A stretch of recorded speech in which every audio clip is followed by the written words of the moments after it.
kabar hari ini? Semoga sehat selalu ya. Hari ini siapa yang tidak hadir? Hadir semua ya. Dan mudah-mudahan semuanya dapat mengikuti pembelajaran dengan maksimal ya. Baiklah, seperti biasa sebelum memulai pelajaran kita berdoa terlebih dahulu ya. Siapa yang ingin memimpin doanya? Ayo, Tasya? Oke, boleh. Doa selesai.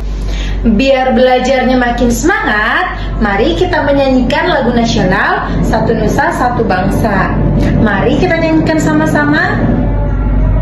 Wah, hebat anak-anak ibu. Sekarang ibu mau bertanya, ada yang masih ingat pelajaran minggu kemarin?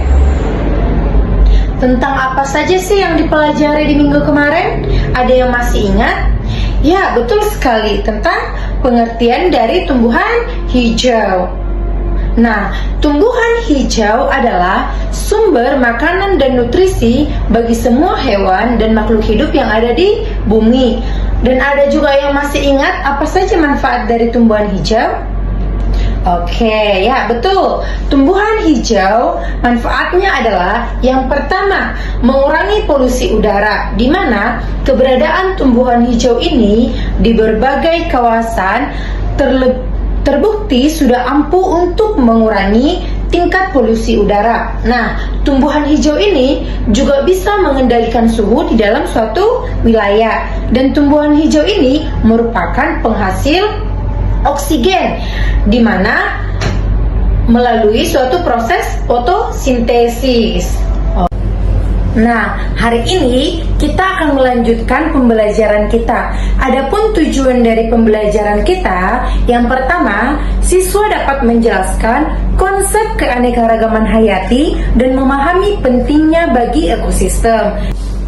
Yang kedua, siswa dapat menganalisis faktor-faktor yang mempengaruhi keanekaragaman hayati di lingkungan sekitar. Yang ketiga, siswa dapat mengevaluasi dampak aktivitas manusia terhadap keanekaragaman hayati dan mencari solusi untuk menguranginya.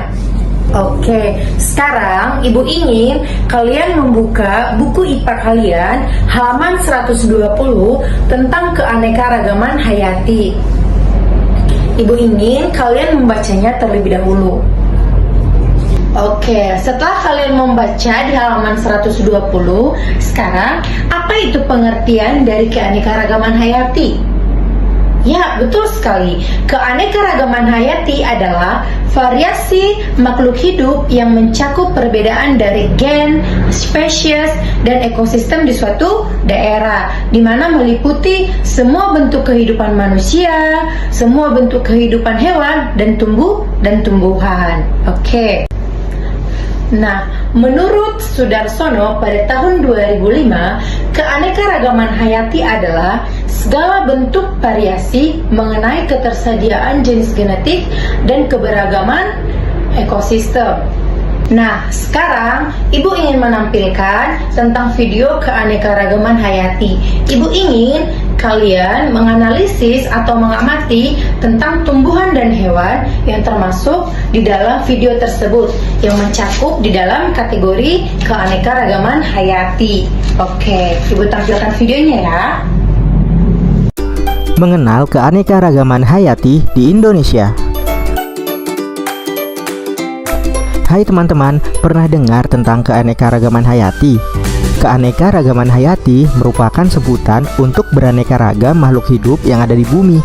Berdasarkan Kamus Besar Bahasa Indonesia atau KBBI, keanekaragaman hayati merupakan beragam makhluk hidup yang diperlihatkan suatu daerah, mulai keanekaragaman genetika, jenis, dan ekosistemnya. Keanekaragaman dapat terjadi karena adanya perbedaan warna, ukuran, bentuk, jumlah, tekstur, penampilan, dan sifat hewan dan juga mikroba. Bahkan keragaman hayati Indonesia termasuk 3 besar dunia loh, bersama dengan Brazil, Amerika Selatan, dan Zaire, Afrika. Faktor yang memengaruhi yaitu karena Indonesia terletak di wilayah beriklim tropis. Selain itu, Indonesia juga dilewati oleh garis khatulistiwa. Karena itulah Indonesia mempunyai keanekaragaman hayati yang tinggi. Selain itu, Indonesia memiliki suhu dan curah hujan yang tinggi, sehingga memungkinkan tumbuhnya beragam jenis tanaman. Tahukah teman-teman bahwa hutan tropis Kalimantan menjadi salah satu daerah di Indonesia yang memiliki banyak ragam hayati? Hutan tropis Kalimantan memiliki keragaman hayati yang tinggi loh teman-teman. Keragaman hayati adalah keragaman makhluk hidup yang menunjukkan keseluruhan variasi gen, spesies, dan ekosistem yang terdapat di suatu daerah. Nah, keanekaragaman hayati merupakan sebutan untuk beraneka ragam makhluk hidup yang ada di bumi. Keanekaragaman ini terjadi karena adanya perbedaan ukuran, perbedaan warna, bentuk, jumlah, tekstur, atau dengan sifat. Nah, Indonesia memiliki keanekaragaman tumbuhan dan hewan, seperti yang ada di video tersebut. Sekarang tugas kalian coba diskusikan dengan temannya pentingnya keanekaragaman hayati dan dampaknya bagi kehidupan. Oke, Ibu lihat kalian sudah memahami pentingnya keanekaragaman hayati dan dampaknya bagi kehidupan. Ya, yang pertama yaitu sebagai penyediaan makanan, di mana beragam tanaman dan hewan memberikan sumber makanan yang berbeda sehingga meningkatkan variasi rasa, nutrisi, dan pilihan dari pola makanan. Yang kedua yaitu menjaga keseimbangan ekosistem, di mana setiap organisme memiliki peran yang unik dalam ekosistem. Sekarang, Ibu ingin mengajak kalian semua untuk ke depan kelas untuk mengamati berbagai jenis tanaman dan hewan yang ada di sekitar. Nah, Ibu ingin kalian mencatat jenis-jenis hewan dan tumbuhan yang kalian temui yang termasuk ke dalam kategori keanekaragaman hayati. Ibu akan memberikan waktu selama 5 menit. Kalian catat dan kalian amati apa-apa saja yang termasuk ke dalam kategori keanekaragaman hayati, yaitu hewan dan tumbuhan. Jadi kesimpulannya, hari ini kita sudah belajar tentang apa saja?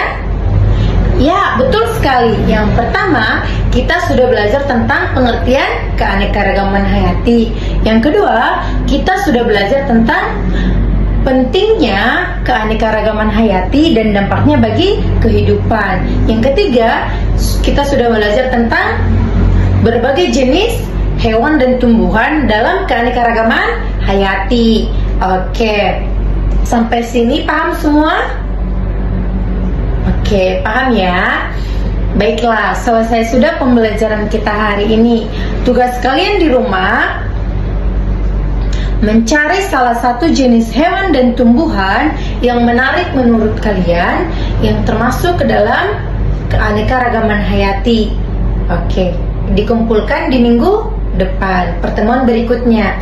Oke, sebelum kita mengakhiri pembelajaran kita berdoa terlebih dahulu ya. Berdoa dimulai.